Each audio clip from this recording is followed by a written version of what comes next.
भारत में एक ऐसा कानून है जिसे दुनिया के सबसे प्रोग्रेसिव कानूनों में से एक माना जाता है। ये इसलिए बनाया गया था ताकि महिलाएं मां बनने के बाद भी अपने करियर को जारी रख सकें। लेकिन सवाल ये है कि क्या ये कानून कागज पर जितना अच्छा दिखता है, असल जिंदगी में भी उतना ही असरदार है? आज हम इसी की गहराई से पड़ताल करने वाले हैं। इस पूरी कहानी को समझने के लिए बस एक नंबर पर ध्यान दीजिए, 27%। साल 2020 में भारत में काम करने की उम्र वाली महिलाओं में से सिर्फ 27% ही वर्कफोर्स का हिस्सा थीं। ये दुनिया में सबसे कम दरों में से एक है। ये एक आंकड़ा ही हमें बताता है कि प्रॉब्लम कितनी बड़ी और गहरी है। तो इस तस्वीर को बदलने के लिए एक बहुत बड़ा कानूनी कदम उठाया गया, पर क्या वो कामयाब हुआ? कानून के वादे और जमीन की हकीकत के बीच आखिर हो क्या रहा है? चलिए इस पहेली को सुलझाते हैं। तो सबसे पहले बात करते हैं भारत के उस ऐतिहासिक कानून की, मातृत्व लाभ संशोधन अधिनियम 2017। इसे एक गेम चेंजर के तौर पर देखा गया था। इस कानून का सबसे बड़ा और सबसे ज्यादा चर्चित बदलाव था पेड मैटरनिटी लीव को बढ़ाना, और थोड़ा बहुत नहीं, सीधा दोगुने से भी ज्यादा। पहले जो छुट्टी 12 हफ्तों की थी उसे बढ़ाकर 26 हफ्ते कर दिया गया। इस एक कदम ने भारत को दुनिया के उन गिने चुने देशों की लिस्ट में ला खड़ा किया जो सबसे ज्यादा मैटरनिटी लीव देते हैं। पर बात सिर्फ लंबी छुट्टी की नहीं थी। इस कानून के पीछे सोच बड़ी थी कि भाई काम की जगह को माओं के लिए बेहतर बनाया जाए। जैसे कि 50 से ज्यादा कर्मचारियों वाली कंपनियों के लिए क्रैश यानी शिशु गृह बनाना जरूरी कर दिया गया। वर्क फ्रॉम होम का विकल्प भी दिया गया, और तो और एडॉप्शन को भी इसमें शामिल किया गया। मतलब एक कंप्लीट सपोर्ट सिस्टम बनाने की कोशिश की गई थी। तो कागज पर तो ये कानून एकदम परफेक्ट लगता है ना? पर असल दुनिया में क्या होता है, इसे समझने के लिए हम एक राज्य की कहानी देखते हैं, राजस्थान। यहाँ की जो हकीकत है वो हमें पूरे देश की तस्वीर का अंदाजा दे सकती है।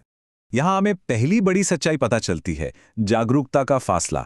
राजस्थान के शहरों में 10 में से 7 कामकाजी महिलाओं को अपने इस अधिकार के बारे में मालूम है, लेकिन जैसे ही हम गांव की तरफ जाते हैं ये आंकड़ा गिरकर 10 में से सिर्फ 4 रह जाता है।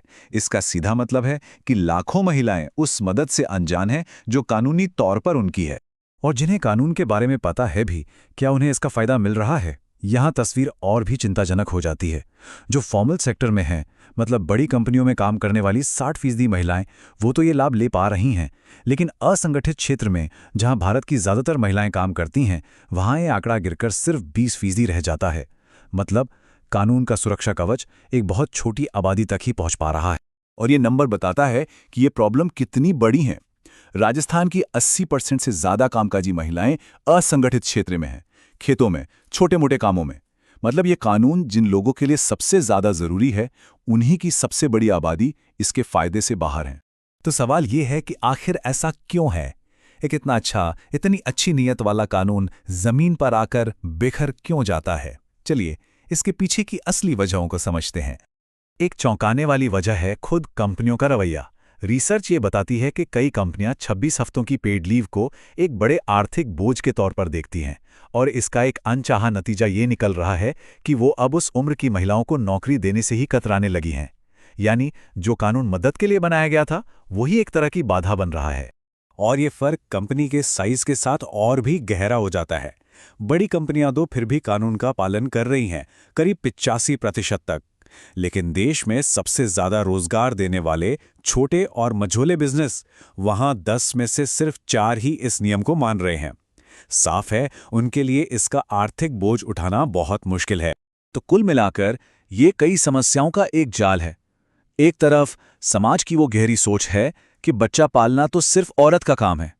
दूसरी तरफ जानकारी की कमी है, छोटे मालिकों पर आर्थिक बोझ है, और सरकारी निगरानी भी कमजोर है। ये सब मिलकर एक इतने अच्छे कानून को बेअसर कर रहे हैं। तो क्या हम इस खाई को भर सकते हैं?